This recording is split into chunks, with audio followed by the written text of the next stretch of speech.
Gonzalo, Mateo y yo viniendo a México, preparar un poco, mirarnos nosotros a la cara y decir, oye, ¿en verdad queremos emprender? ¿En verdad queremos hacer esto juntos? Esto es algo que nos apasiona. Y nos dimos cuenta muy rápidamente que todos los caminos eran sí, ¿no? Entonces en ese momento ya empezamos a pensar en cuál, de nuevo, la historia y demás, ¿no?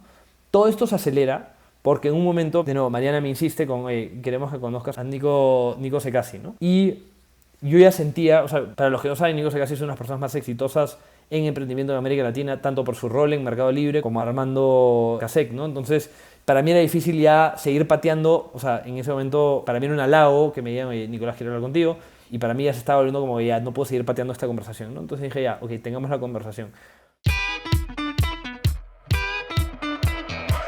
Hola, soy Alex Galvez y esto es Fundadores, el podcast donde me dedico a tener conversaciones con fundadores de startups latinoamericanas para deconstruir sus experiencias, su historia, sus errores y sus aciertos, y así encontrar los aprendizajes, herramientas e inspiración que tú puedas aplicar en tu día a día.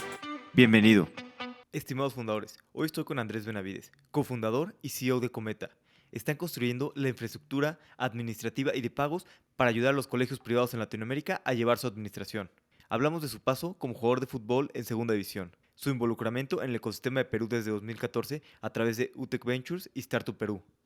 Platicamos de su primer startup, Codable, en la industria de la educación, y cómo todo su camino como emprendedor lo llevó a fundar Cometa y levantar una ronda presemilla con algunos de los mejores fondos de la región como Casec. Espero que disfrute esta plática tanto como yo. Andrés, bienvenido a Fundadores, un gusto tenerte en el programa. No, muchas gracias a ti, Alex, por la invitación. Gracias a ti por animarte. Tú jugaste fútbol cuando eras chico durante muchos años, muy intenso, e incluso jugaste pues, un tiempo profesional. Pues me gustaría saber un poquito más de esta historia y qué aprendizajes te llevaste de esta etapa de tu vida. Sí, claro, mira, te cuento un poco la historia. Yo a los 16 años decidí empezar, me fascinaba el fútbol y no era bueno en eso. Entonces, a los 16 años decidí que quería ser bueno en eso y empecé a entrenar intensamente. Tuve la suerte de irme a un club y justo fue en un momento en el colegio cuando ya estás empezando a ir a pensar en la universidad y demás. Y la verdad que me trajo muchas cosas positivas porque empezó a generar disciplina que no tenía antes, porque yo tenía que salir del colegio a irme a una hora fuera de la ciudad para entrenar, para después volver y terminaba llegando a las 9 de la noche a mi casa. Y si no hubiera tenido como que una disciplina absoluta, no hubiera podido sobrellevar ese momento, ¿no? Y después, en gran parte, en medida del esfuerzo, al final me pude ir a estudiar a Estados Unidos por el fútbol. Y nada, se volvió una parte muy importante en mi vida. De nuevo, creo que me dio una disciplina que yo no tenía antes. Y se alineó mucho, es curioso, mientras menos tiempo tenía, más productivo era y mejor me iba en la escuela y demás. Y lo mismo con la universidad, ¿no? Entonces, creo que me dio un poco de enfocarme en ser súper productivo, en tener metas y obviamente en trabajar en equipo, ¿no? Y cuando mencionabas lo de profesional, yo tuve la suerte de regresé un verano, yo soy de Lima, regreso y justo me iba a estudiar a Inglaterra. En Estados Unidos terminas antes y en Inglaterra empieza después.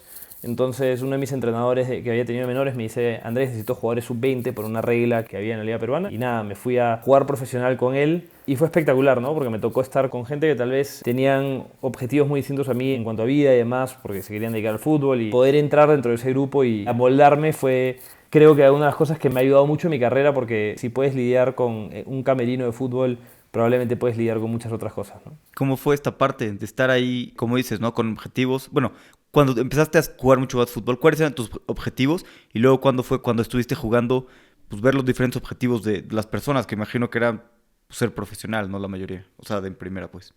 Sí, mira, yo siempre fui realista, ¿eh? Yo no era muy bueno, no era como que tenían talento que me dio Dios, a mí todo fue trabajado.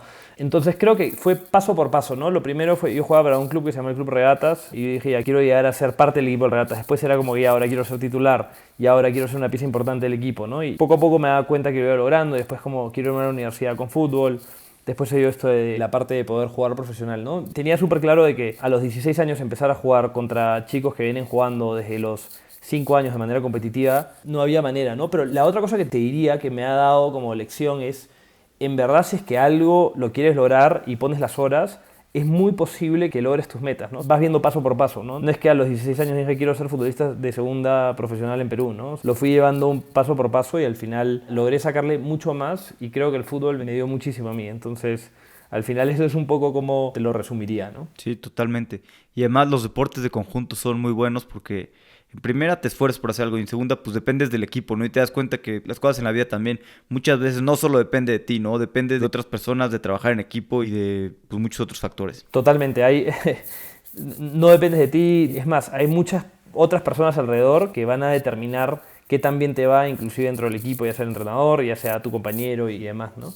Y sí, al final creo que hoy día eso valoro mucho en la gente que ha tenido la capacidad de estar en un espacio competitivo de deportes. Habla mucho de la tenacidad que han tenido para poder lograr eso, ¿no? Total.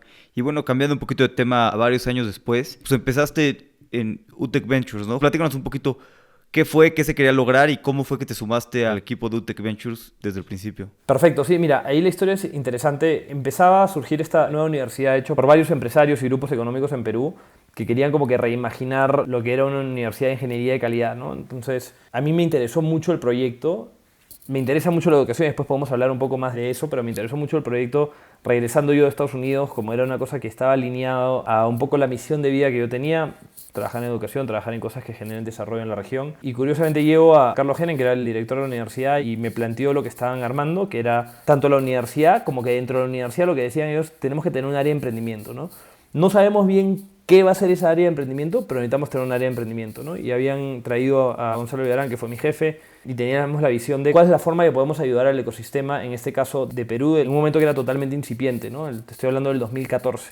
Y lo que decidimos hacer, creo que un poco porque tal vez habíamos escuchado de Guaira en ese momento, que era la incubadora telefónica que estaba muy presente en la región, habíamos visto lo de Y Combinator, habíamos visto Techstars y demás, decidimos, oye, ¿qué tal si hacemos un programa de aceleración que no es necesariamente para los de la universidad, sino abierto, ¿no? Invertimos en compañías, ¿no? Entonces empezamos haciendo eso, cometimos todo tipo de errores, pero para mí fue un privilegio, porque la suerte que yo tenía es que estaba literalmente invirtiendo en startups sin saber mucho del tema, aprendiendo de lo que ellos hacían, y yo me llevaba mucho de los aprendizajes y iba determinando de qué cosas me gusta de lo que hacen, qué cosas no me gusta tanto. Ahí iba refinando tanto mi pensamiento como inversor, como también mi pensamiento que tal vez en ese momento no tenía tan claro como emprendedor, ¿no? Y ahí tal vez también fue que me empecé a enamorar de la intersección entre la educación y el emprendimiento, ¿no? Que creo que ha sido la línea que ha seguido un poco mi vida. Totalmente. Sí, creo que es una gran oportunidad desde el principio estar viendo lo que están construyendo muchos emprendedores y más en esa época, ¿no? Que el ecosistema era mucho más pequeño y sí. Oye, luego estuviste en Startup Perú, ¿no? Un tiempo que es un proyecto de gobierno, ¿no? Yo he visto en mi experiencia que a veces es muy complicado porque los objetivos de un gobierno con los de la iniciativa privada son un poco distintos porque muchas veces el gobierno tiene que dar resultados inmediatos, ¿no? Para las siguientes elecciones o lo que sea, cuando en realidad son los que más deberían de poder pensar a largo plazo, son los que menos lo hacen. Y en mi experiencia, pues en el emprendimiento en startups, normalmente las cosas llevan muchos años de construir. Por eso yo creo que es difícil, como todas estas iniciativas de gobierno. ¿Cuál fue tu experiencia trabajando y haciendo Startup Perú? ¿Y cuáles crees que fueron algunos de los aciertos que hicieron bien o algunos de los errores? Sí, mira, me tocó un momento interesante porque el programa ya estaba creado. O sea, era un programa que ya funcionaba, porque para lanzar un nuevo proyecto siempre necesitas apoyo político, ¿no? En ese momento ya tenía cierto apoyo político, ya estaba estructurado. Había un préstamo, esto funciona mucho con préstamos del BID, ya había un préstamo del BID, entonces mucho del trabajo ya estaba hecho, ¿no? Entonces me tocó entrar en una etapa de optimización del programa mismo, ¿no? Entonces eso es bonito porque dentro de todo me dieron algo que ya funcionaba y era más mejorarlo, ¿no? Cuando yo miro hacia atrás, lo que sí te digo es que hay políticas de emprendimiento que funcionan mejor que otras, ¿no? Entonces eso fue lo que yo me empecé a dar cuenta. Por ejemplo, Startup Perú es una política que se basa mucho en subsidios, ¿no?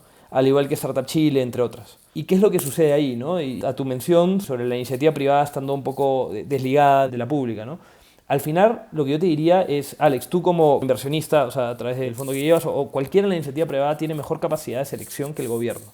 Y eso es porque el gobierno no se dedica a elegir a startups, ¿no? Y nunca se debería dedicar, ¿no? Entonces, cuando das subsidios donde tú tienes que hacer la elección, hay una parte ahí que, si bien la pudimos optimizar y mejorar, hay una parte en la esencia, en el core, que está, a mi percepción, relativamente equivocada, ¿no? Hay otras políticas que son, en mi opinión, mucho más interesantes, ¿no? Por ejemplo, mirar como políticas donde el gobierno invierte junto al privado, ¿no? Entonces, esas son cosas donde yo creo... Y si miras, por ejemplo, el desarrollo del ecosistema de Israel, está mucho más relacionado a una política pública así que luego lo intentaron imitar en Argentina, que por un cambio de gobierno no se dio, pero en fin, al final esas son políticas mucho más interesantes, ¿no? Al igual que creo que acá en México se hizo algo parecido donde permitieron que los fondos de pensión puedan invertir en fondos de venture capital y eso generó que se desarrolle bastante la industria de venture capital, ¿no? Entonces, al final, lo que sí te diría, muy interesante lo que hicimos en el gobierno, lo que yo me llevé es como que el impacto que puede generar el gobierno, inclusive con políticas que yo no estoy necesariamente tan de acuerdo en la forma, o sea, el fondo detrás, perdón, pero lo que me llevé es que se pueden hacer cosas muy interesantes, ¿no? Y que el impacto que puedes tener es increíble, ¿no?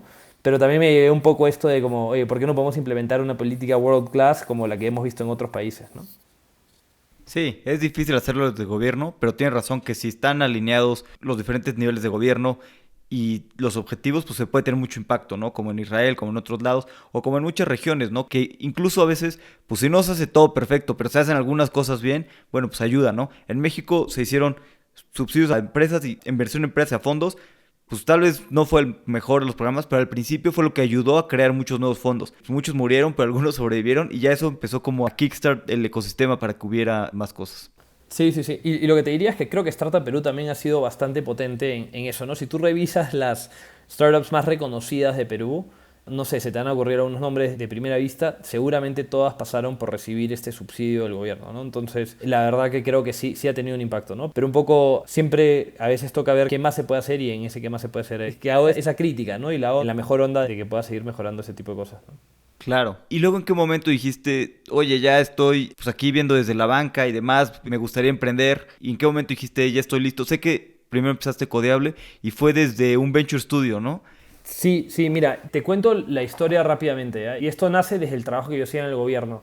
Yo en el gobierno, justo en este proceso de optimización que te decía Startup Perú, lanzamos una encuesta para entender cuáles eran los retos que vivían los emprendedores, ¿no? Qué se estaban llevando y demás.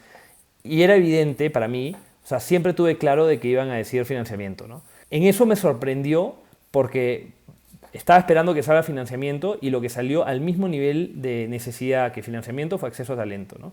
Y cuando hago el doble clic de qué significa esta parte de acceso a talento, me doy cuenta que era como acceso a programadores, ¿no? No hay talento de ingeniería y demás. O por lo menos no tenían tanto acceso a ese talento de ingeniería, ¿no? En ese momento yo me empecé a obsesionar y dije, ya, ¿cómo podemos solucionar ese problema de que no hay acceso a talento tecnológico, ¿no?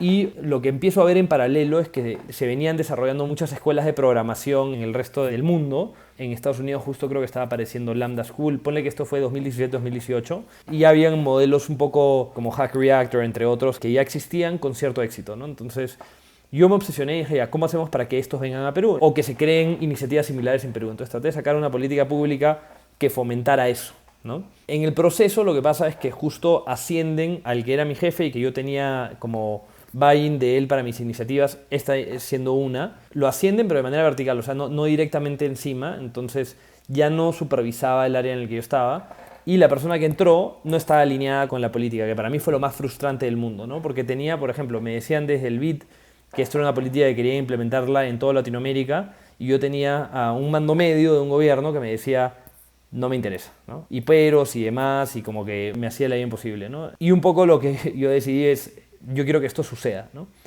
Entonces, cuando decido que esto suceda, hago dos cosas. Una interesante es, yo sí tenía cierta idea al ministro, a través de mi ex jefe y demás, y lo que hice fue, en un evento que organizábamos, le puse en el discurso que se iban a lanzar una política de escuelas de programación, ¿no? Entonces, yo estaba bloqueado, hago eso, pero eso venía con la consecuencia de que yo literalmente sabía que el día después tenía que renunciar, ¿no? Era como evidente, ¿no? Pero entonces agarré y dije, ya, hagamos esto, yo quiero que esto salga para el Perú. Salió, renuncié y en paralelo dijo, oye, en verdad quiero tratar de emprender en esto, es algo que ya me había apasionado tanto, me había metido tanto en el detalle que quería hacerlo realidad, ¿no? Entonces, por un lado, creo que dejé la política pública encaminada de cierta manera y dije, ya, me toca a mí tratar de ver cómo lo hago realidad, ¿no? Y yo había desarrollado cierta cercanía con Able, que es un venture studio, como tú bien dices, y ellos me ofrecieron carta blanca, empecemos esto y veamos a qué nos lleva, ¿no?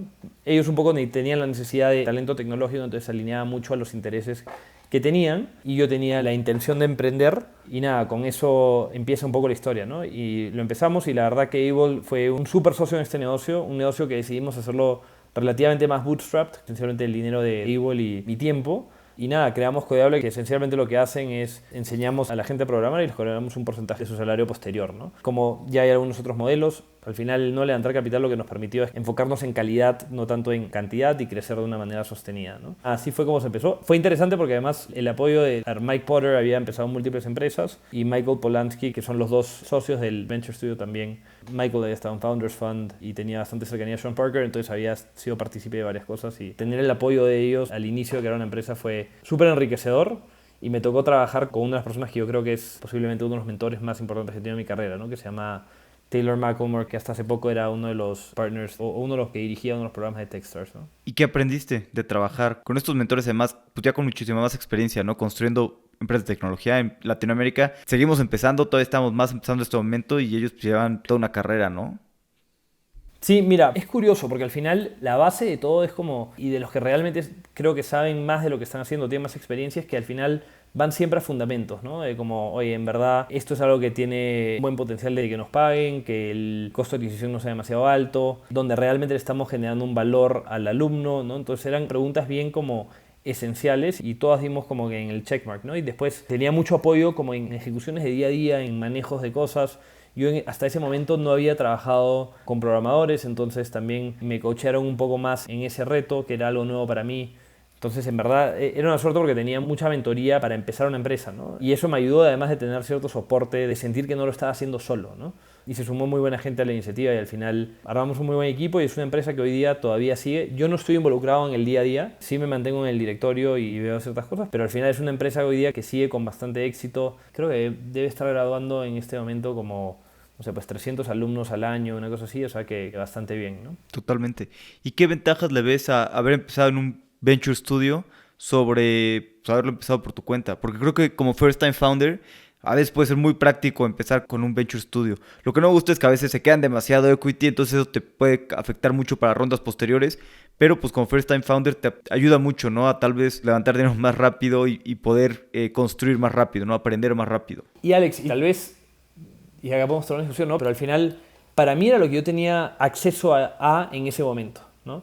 Yo en ese momento de mi carrera no sé si hubiera tenido la capacidad de levantar una ronda importante para poder sacar adelante una empresa, ¿no? Entonces creo que como emprendedor tienes que optimizar por lo que hace que tú logres los objetivos de tu visión y la misión que tienes con los recursos que tienes a la mano, ¿no? Entonces los recursos que yo tenía a la mano eran esos y la verdad que bastante bien. Sí hay muchos trade-offs, sí, lógicamente al final el equity que ellos toman es mucho mayor y en el tiempo posiblemente su involucramiento no es tan importante, ¿no? No es como que están involucrados en el día a día y demás, ¿no?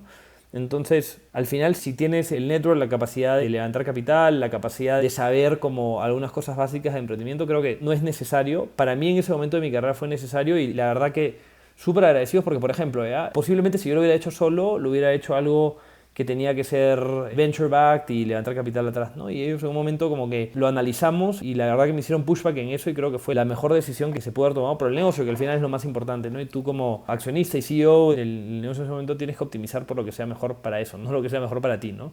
Entonces al final creo que me llevé eso, pero sí, es un modelo distinto, ¿no? No sé, tú por ahí has visto otros casos donde es un poco más grave, pero para mí funcionó con los objetivos que tenía para esa empresa y en ese momento de mi carrera, ¿no? Sí, yo curiosamente tal vez esto no es lo más políticamente correcto. He visto que no funciona a veces también para la empresa porque les impide levantar como capital posterior y seguir creciendo. O sea, los nuevos inversionistas no quieren entrar, entonces como que no les funciona. Pero he visto que a veces funciona bien tal vez para los emprendedores, tal vez no en esa empresa, pero ellos adquieren mucha experiencia y tal vez fundan otra empresa después. En esa a veces ya como que hay muchos conflictos y es más complicado, pero he visto que muchos aprenden mucho y luego hacen otra empresa.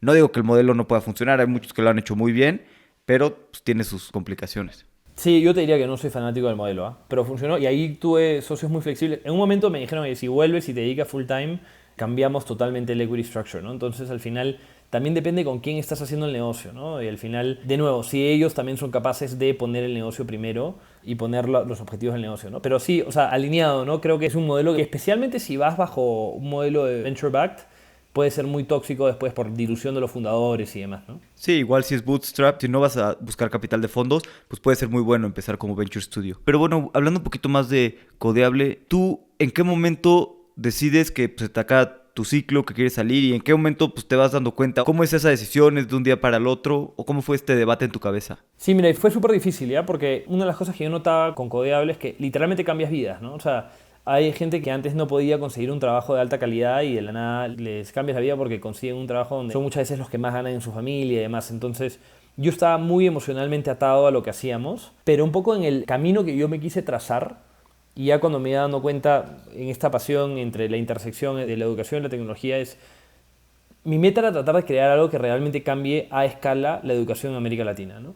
Entonces eso fue un objetivo propio que me lo puse y que tal vez en ese momento era un poco irrealista y de pensar que tenía la capacidad, pero un poco lo que yo vi es una de las maneras para poder lograr eso es tener un network súper potente, y en mi caso lo que yo dije es la manera de hacerlo es yendo a un MBA de primer nivel, idealmente Stanford, ¿no? Entonces me puse una meta como, oye, creo que si voy a Stanford puedo lograr esas metas de crear esa empresa de educación que realmente tenga un impacto transformacional en la región, ¿no? Entonces, cuando me di cuenta, en parte, que Codiable iba a ser muy impactante, pero tal vez no a esa escala, lo que decidí hacer era postular al MBA, ¿no? Que era algo que estaba relativamente presente en mi cabeza y que hay gente que te dice es una idiotez estudiar un MBA para emprender. Estoy en desacuerdo, y más con la experiencia que me llevé ya, pero un poco que decido tomar ese proceso de, ya, me voy a ir a Stanford y voy a repensar cuál es esa empresa que puede cambiar la educación a escala. Y ahí tuvo varios procesos, ¿no? En un momento yo pensaba más en quiero meterme al mundo de Venture Capital primero, ¿no? Y había una parte de exploración también interna. Y tuve la suerte de juntarme con una persona que creo que es una de las mentoras más importantes en mi carrera al final, que es Courtney McColgan, que cuando yo le dije, estoy postulando a Stanford, un poco quiero hacer esto, ella me sentó y me dijo, oye Andrés, lo primero es que vas a entrar, lo segundo, te vas a escribir una carta de recomendación, y lo tercero es que no vas a meterte a VC, vas a emprender. Y la oportunidad, y ahí fue una cosa que también me di cuenta, es la escasez estaba del lado de emprendedores, ¿no? No tanto del lado de VCs. Y eso todavía lo creo, y más aún en el contexto de hoy, ¿no? Entonces ahí como que empecé a entender y me di cuenta de, oye, sí, la oportunidad no es tanto en VC, seguramente en VC van a haber otras personas tanto más capaces que yo para hacer eso, pero en emprender creo que yo tengo, ya con la experiencia que me había llevado, tenía esta posibilidad de poder hacer algo a escala, ¿no? Y nada, entonces ahí me influenciado por Courtney, curiosamente después tuve la suerte de que me presentó Mari Vélez en ese mismo momento, porque era justo cuando estaba postulando las maestrías. Mari Vélez, la fundadora de Crack the Code, me presenta a David, que es su hermano. Yo me tenía que ir a Brasil para una entrevista a uno de los MBAs que te hacían irte hasta allá, que me parece absurdo en este momento, pero en ese momento no me parecía tan absurdo. Pero nada, dije, oye, tengo la oportunidad de conocer a David Vélez, increíble. Tuve ahí la oportunidad de conversar con él. Y una cosa que me marcó mucho es, él me dijo como algo muy similar, ¿no? La escasez está en los emprendedores, no en ser un fondo, ¿no? Y en ese momento me dice que él lo sintió trabajando desde Sequoia, que él lo sentía, además, que a la hora de invertir no tenía mucho que sumarle porque él no tenía un background de haber operado una empresa y demás, ¿no?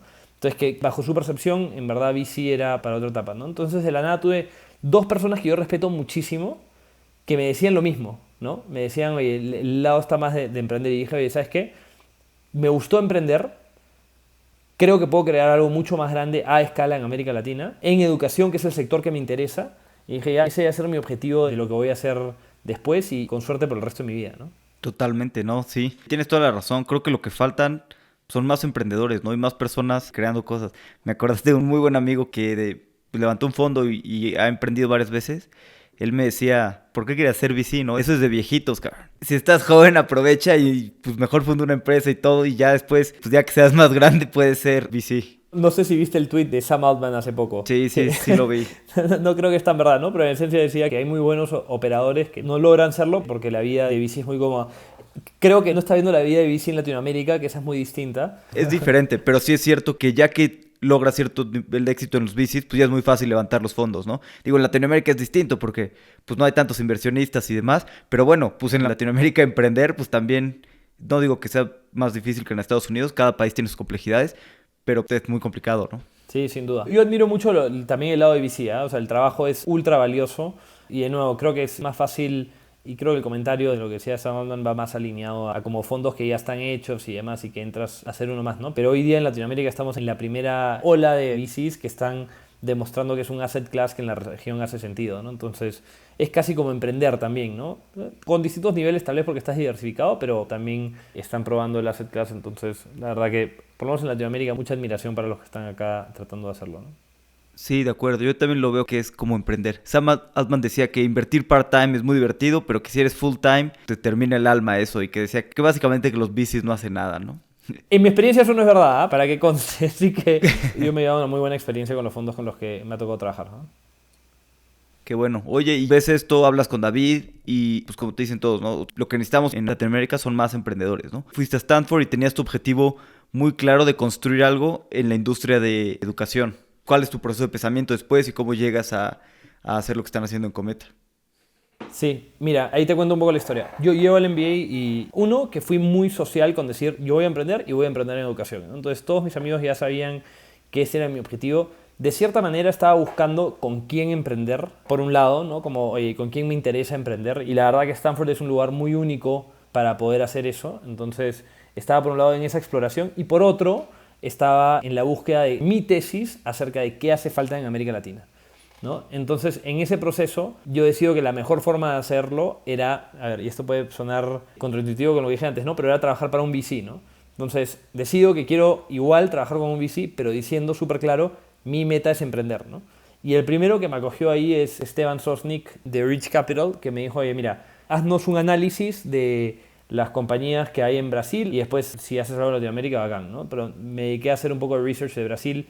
Empecé a armar una tesis, empecé a formar una opinión, después trabajé para otro fondo durante el verano, pero nada, empecé como con ese proceso de búsqueda que en paralelo iba teniendo el proceso de búsqueda de como quiénes podrían ser mis socios, ¿no? Y en el proceso de búsqueda de quiénes podrían ser mis socios, yo sí tenía una opinión de que, a ver, en educación, para que tengas un nivel de escalabilidad, tiene que tener la intersección con fintech, ¿no? O sea, algo de eso ya lo había vivido en Codiable, ya lo había visto, ¿no? O sea, para llegar a... Uno tiene que ofrecer educación de calidad y después de otra manera acceso, ¿no? Entonces, la pata fintech te da la parte de acceso, la parte edtech, si quieres más, la parte de calidad, ¿no?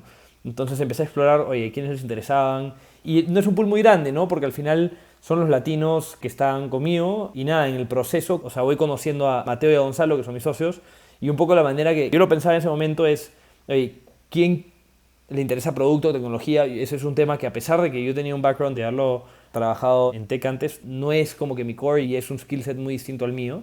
Y para eso fue súper evidente que Mateo era excepcional en eso. Mateo venía de trabajar en producto en una empresa que se llama RapidSOS, que si mal no recuerdo hoy día es como casi un unicornio en Estados Unidos, y después fue Founding Product Manager de Lumos, que es una que ha levantado una ronda bastante grande con Andreessen recientemente, ¿no? Entonces, la parte de producto está ahí, ¿no? Entonces esa fue un poco mi búsqueda, digamos, ¿no?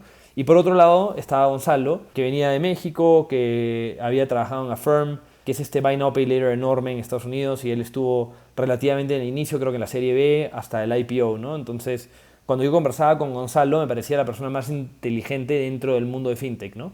Entonces dije, oye, esto parece ser la intersección perfecta.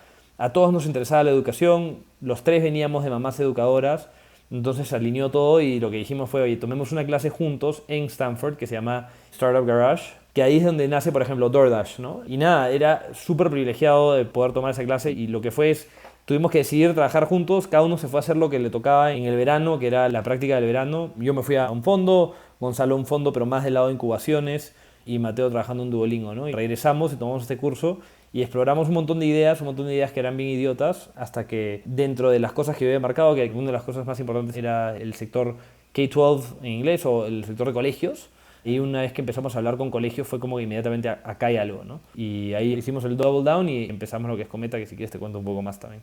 Sí, antes de meternos ya a exactamente qué es Cometa, mencionaste que los tres venían de mamás educadoras. ¿Me puedes platicar un poquito más de eso y de cómo ha influenciado en tu vida? Totalmente. Mira, a ver, y lo digo siempre, ¿no? Probablemente la persona que más impacto ha tenido en el hecho de involucrarme tanto en educación para mí fue mi mamá. Mi mamá era la presidenta del directorio del colegio al que yo fui, ¿no? Entonces me tocó verla con todos los retos que ella tuvo. Y es curioso, los retos principales de la escuela eran administrativos, ¿no? Entonces, al final me di cuenta que hay una oportunidad enorme, ¿no? Porque no siempre puedes replicar o puedes también facilitar el trabajo que tuvo que hacer mi madre, que fue una reestructuración bien grande de la escuela, que hoy día la encaminó a que esté en una mucho mejor posición, ¿no? Entonces, para mí eso fue súper influyente. Y en el caso de Gonzalo y Mateo, ambas madres de su lado eran profesoras de español en Estados Unidos y fue lo que les permitió acceder a estudiar en colegios privados allá, que los encaminó a tener las carreras que vienen teniendo, ¿no? Entonces creo que todos sentíamos esa importancia y ese querer dedicarle nuestras vidas a un sector que nos había apoyado tanto y además un sector donde veníamos con ver a gente de nuestra familia luchar para sacarlo adelante, ¿no? Totalmente.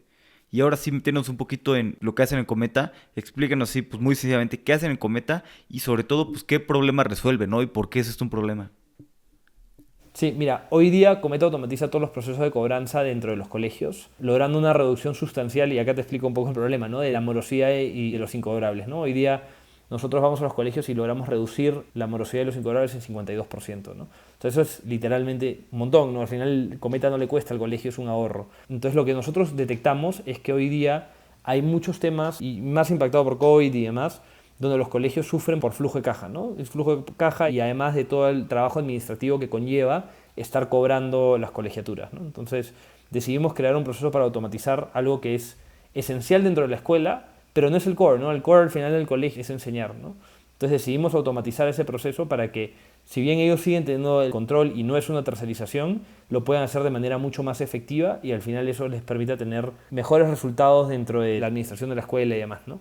Partimos con ese producto, que es un producto con el que estamos haciendo, pero un poco la visión que tenemos es crear la infraestructura que potencie las escuelas privadas en toda Latinoamérica, ¿no? Y eso hoy día sí es la parte de mejorar el flujo de caja, mejorar la cobranza, pero a futuro lo que vemos es que, no sé, Alex, tú quieres comenzar una escuela en un lugar recóndito de Latinoamérica o de México, donde fuese, que tenemos todo lo que necesitas desde financiamiento, desde, no sé, cobranza, acceso a los distintos proveedores que necesites para que tú puedas montar eso, ¿no? A eso lo queremos llevar para que en un futuro ningún niño en América Latina no tenga acceso a una educación de calidad. Nuestra tesis es que, en verdad, la educación privada en nuestra región es esencial para lograr los resultados educativos que necesitamos. Entonces, nada, un poco impulsando eso y avanzando bastante rápido al lograrlo. Totalmente. ¿Te acuerdas de algunas otras? Me dijiste que se les ocurrieron muchas ideas y probaron muchas cosas.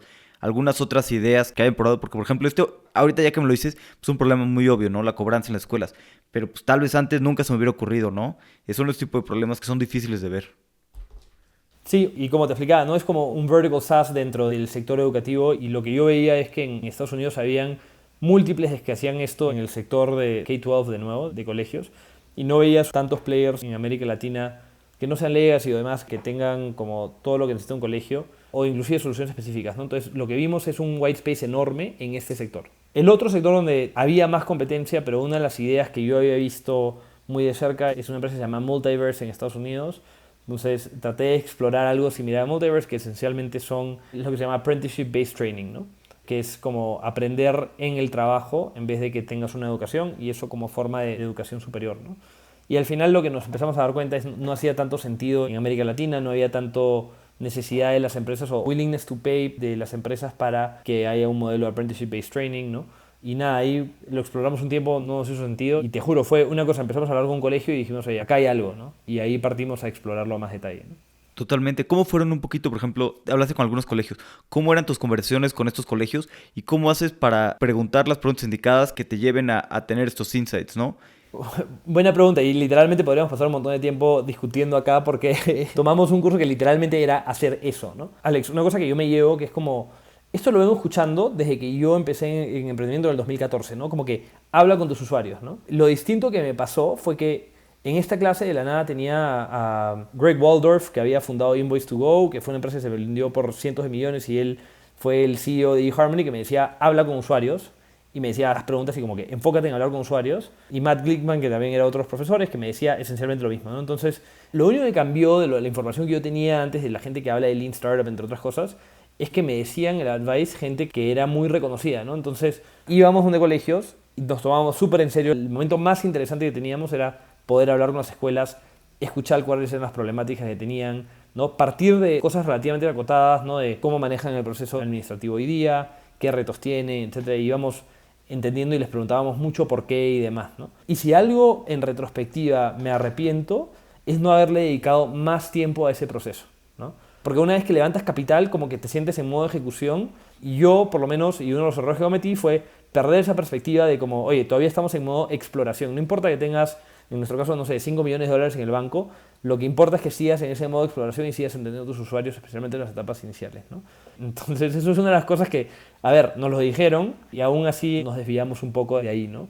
Pero igual creo que siempre retomando el rumbo, y ahora es algo que me digo que es súper importante siempre estar hablando con usuarios, es algo que hago constantemente, ¿no? Totalmente, sí, creo que es lo más importante, no siempre estar hablando con usuarios.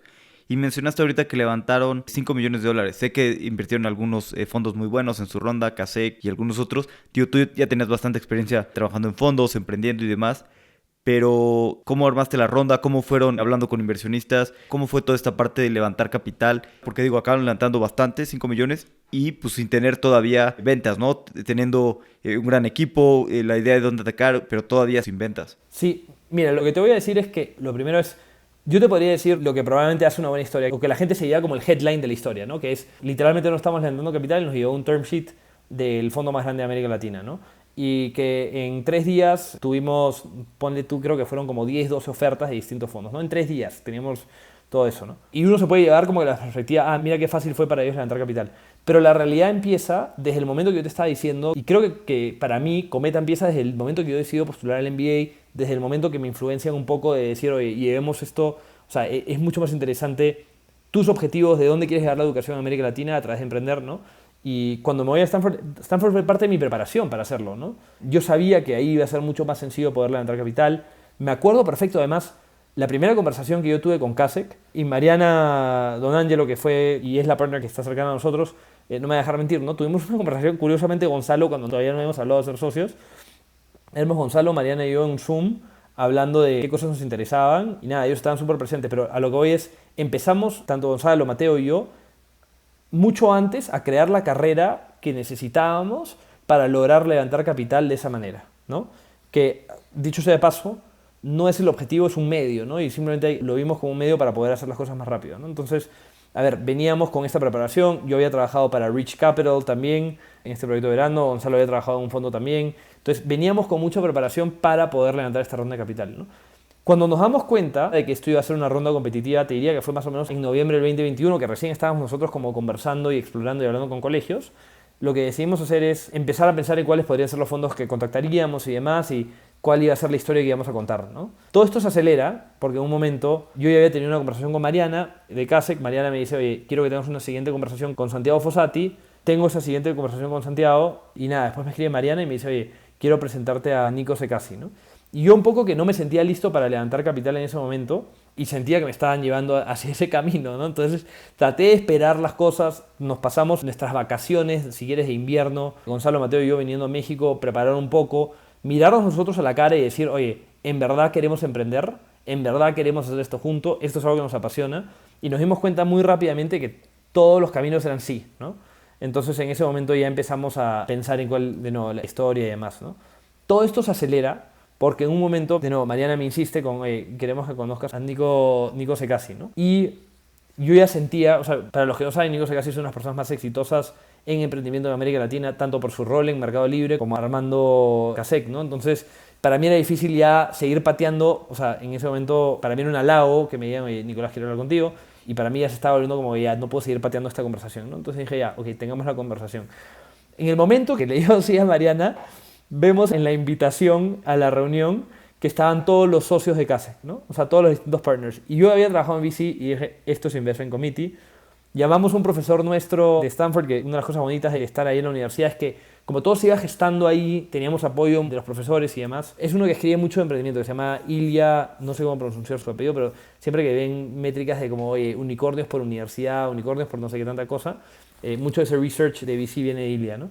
Y Ilya nos dice, oye, si les están pidiendo esta reunión es porque están interesados en invertir, seguramente les han dado un term sheet, ponle tú, de acá a 2 semanas, ¿no? Mientras que en el proceso interno. La cosa es que entramos a la llamada, fue más una conversación de qué es lo que estábamos pensando hacer. Fue una conversación dura, o sea, fueron como que súper entrando a detalles y demás, y detalles sobre nosotros, y al final nos dicen, ok, muchas gracias por tu tiempo, y ya nos va. Cuelgo el teléfono, y a la hora, ponte que me llama Mariana y me dice, oye, queremos invertir, valuation de tanto y demás, ¿no? Y en ese momento nosotros dijimos, oye, sabemos que Kasek es el partner ideal, pero igual queremos llevar un proceso. Nada, llevamos un proceso que, de nuevo, ahí fueron los 3 días, nos sentamos con varios fondos, recibimos varios term sheets y al final armamos la composición de inversionistas que nos parecía más ideal en ese momento, ¿no? Habían fondos que nos fascinaron y con los que queríamos trabajar y con esos decidimos avanzar, siempre sabiendo, en este caso, por la cercanía que habíamos tenido en el tiempo de, como te digo, una primera llamada con Mariana un año antes de siquiera que estemos pensando en emprender o empezando el proceso de emprender, como para nosotros eran claramente el partner ideal porque nos habían acompañado y demás y por la trayectoria que tienen, ¿no? Entonces, nada, ese fue el proceso, fue súper rápido. Si lo quieres ver como el levantamiento de capital real, porque partimos de un term sheet, pero la realidad es que venía de mucho antes, ¿no? Sí hubo algunas cosas que hicimos bien, tal vez, perdón que me vaya en este monólogo, pero también comprometimos a algunos ángeles inversionistas antes de invertir, que en el momento que recibimos un term sheet nos ayudaron a presentarnos a más fondos, ¿no? Entonces hubo mucha planeación y fue muy como estratégicamente pensado para lograr el outcome que logramos, que al final es simplemente y totalmente, eso ha sido lo más fácil, levantar capital, por lo menos en seed stage ha sido lo más fácil que hemos tenido que hacerlo, más difícil es crear el negocio, ¿no? Oye, me dijiste que tuviste bastantes term sheets de diferentes fondos, que bueno, pues pocos emprendedores están en esta situación, ¿no? Y optimizaron por los fondos que hacían mejor fit con lo que ustedes querían construir. ¿Cómo hicieron esta optimización? ¿Qué buscaron en los fondos? Tenían, no recuerdo si dijiste 11 o cuántas term sheets. ¿Qué fue lo que buscaron en los partners que querían construir con ustedes? ¿Y cómo optimizas? ¿Cómo funcionan? ¿Son diferentes evaluaciones, demás? ¿Cómo fue su optimización, negociaciones? O me encantaría saber como los detalles de esto.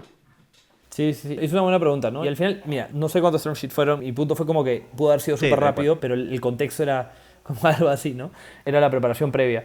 Mira, cuando nos dimos cuenta que queríamos trabajar con Kasek, fue más de entender un poco cuál era la valorización del mercado, o sea, más o menos cuáles eran un valuation que era lo que el mercado estaba ofreciendo y asegurarnos de que esos eran los mismos términos más o menos alineados a lo que veíamos en el mercado, ¿no?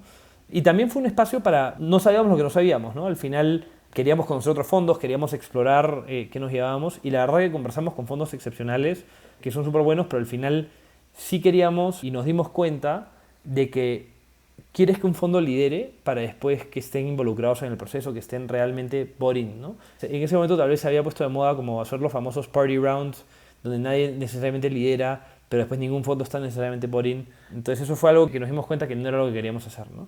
Y cuando vimos y haciendo el análisis, queríamos un fondo de Latinoamérica, porque el día de mañana podía pasar quién sabe qué y podían dejar de invertir fondos en Latinoamérica, que creo que el tiempo nos ha probado que teníamos la razón en eso, ¿no? Tal vez haya unos fondos que podían haber, como tal vez en nuestro ego, por lo menos en el MBA, que la gente los conocía más, pero en verdad Kasek es un fondo de élite y además es un fondo de Latinoamérica que va a seguir invirtiendo en Latinoamérica, ¿no? Entonces eso es algo que se volvió importante cuando definíamos el líder, ¿no? Y la segunda parte fue involucrar a algunos con los que habíamos tenido cercanía y que nos gustaban. Yo quería que participe un fondo de educación y yo tenía mucha cercanía con Esteban y tenía mucha cercanía con Enzo también. Y son gente con la que me sentía súper cómodo y con la que yo quería llevar un proceso de crear una compañía por 10 años, ¿no? Entonces, un poco esa fue la decisión, como alguien experto en educación, alguien experto en Latinoamérica, que lo había hecho más tiempo. Y después eran unos fondos que fue súper sencillo decirles que sí. No sé, te pongo el caso, ¿no? Homebrew, que es un fondo súper reconocido en Estados Unidos. Yo no sabía en ese momento, ahora me he enterado que lo que ha pasado es que no están levantando fondos y solamente están invirtiendo su propio dinero como decisión propia. Entonces nos dijeron, oye, sabemos que esta ronda es súper competitiva, entonces solamente que les ofrecemos invertir, si quieren tomar nuestros $100,000, tomen los $100,000, si quieren tomar más, más. Entonces fue como una decisión de, oye, en verdad para tener a Hunter y a Satya, que han sido sus inversores súper reconocidos, felices de tomar ese cheque. Entonces, habían cosas como coyunturales para sumar a ciertos fondos, gente con la que yo había tenido relación por muchos años, al igual que Mateo y Gonzalo, ¿no? Entonces, un poco ahí lo optimizamos para crear el cap table con el que nosotros nos sentimos cómodos creando una compañía a largo plazo, ¿no? Y nada, y al final eso se dio el mix que se dio, ¿no? Totalmente. Y sí, es importante, como dice esto, ¿no? Tener tal vez un líder en vez de una party round y así no ser muchos inversionistas con cheques pequeños, sino realmente un líder porque pues el problema es que en las siguientes rondas, cuando las cosas se ponen más complicadas, pues es mucho más fácil tener a alguien que pueda poner otro cheque si las cosas se ponen complicadas, que tal vez nadie sea exactamente responsable, ¿no? De la empresa. Sí, no sé si eso te fue dando la motivación, pero siempre planeando para lo mejor, pero siempre es bueno tener a alguien que sepa de la región y además que pueda seguir invirtiendo en futuras rondas, ¿no? Eso es clave, ¿no? Andrés, vamos a pasar a las preguntas finales. Son preguntas de reflexión. Las preguntas son cortas, las respuestas pueden ser cortas, largas o como tú quieras. Perfecto, vamos. ¿Cuál es alguno de tus libros favoritos o algún libro que te guste mucho recomendar? Sí, uno de los libros que creo que más me influenció, por lo menos me encantó leerlo en su momento, es uno que se llama Why Nations Fail, que habla de qué es lo que determina la desigualdad económica, ¿no? Entonces, es uno de los temas que para mí es súper apasionante y nada, tener como información. Y yo estudié economía, ¿no? Entonces estaba muy alineado a las cosas que me interesaban y demás. Y nada, tener un entendimiento de eso, porque a veces, no sé, pues un país como Perú, México, que son muy ricos en cuanto a recursos, ¿por qué son tan distintos de un país al costado de Estados Unidos, entre otros, ¿no? No sé si tiene una respuesta exacta, pero tiene una buena teoría y para mí fue interesante leerlo y un poco algo que siempre tomo en consideración como... Está alineado un poco hacia los objetivos que yo tengo en mi vida, ¿no? O sea, uno de mis sueños es tratar de trabajar en el desarrollo de América Latina y nada, el tener ese entendimiento de por qué se dan ciertas cosas del lado económico me pareció súper interesante. Súper bien. No lo he leído, justo hace un día estaba en mi lista y no me acordaba de qué se trataba. Dije, ¿por qué tenía este aquí? Justo el siguiente decía, ¿por qué? Y me puse a leer otro. Ya que lo recomiendas, lo voy a leer. De todas, te lo recomiendo full. ¿Tienes algún tema del que hayas cambiado tu opinión recientemente? Sí, tal vez no tan recientemente, pero en el tiempo, yo siempre pensaba que, tal vez es importante, ¿ya? Pero como estuve muy involucrado en el desarrollo del ecosistema de Perú, ¿no? A través de UTEC Ventures, hacía muchos eventos, Startup Perú también hacía eventos, varios eventos grandes, y mucho de mi chamba fue como que, no sé, organizar eventos, ¿no? Y yo siempre pensaba como que, oye, es súper importante que los emprendedores vayan, súper buen contenido y demás, y puede que sea importante, pero en el tiempo me he dado cuenta que al final lo que necesita el emprendedor es tiempo para enfocarse, para hablar con sus usuarios, y que no los distraigan con como casi todo lo demás es ruido, ¿no? Entonces, eso es algo que para mí ha cambiado bastante. Me cuesta un poco ahora yo tratar de ir a los eventos, que era algo que yo fomenté mucho al inicio de mi carrera, ¿no? Entonces, es algo que he cambiado de opinión de esta forma de ver ecosistema que tenía antes muy relacionada a eventos. Hoy día lo veo un poco distinto, ¿no? Sí creo que son importantes tener redes de contactos, pero hay otras formas de conseguirlas, ¿no? Más eficientes. Totalmente de acuerdo. Yo creo que los eventos son una pérdida de tiempo.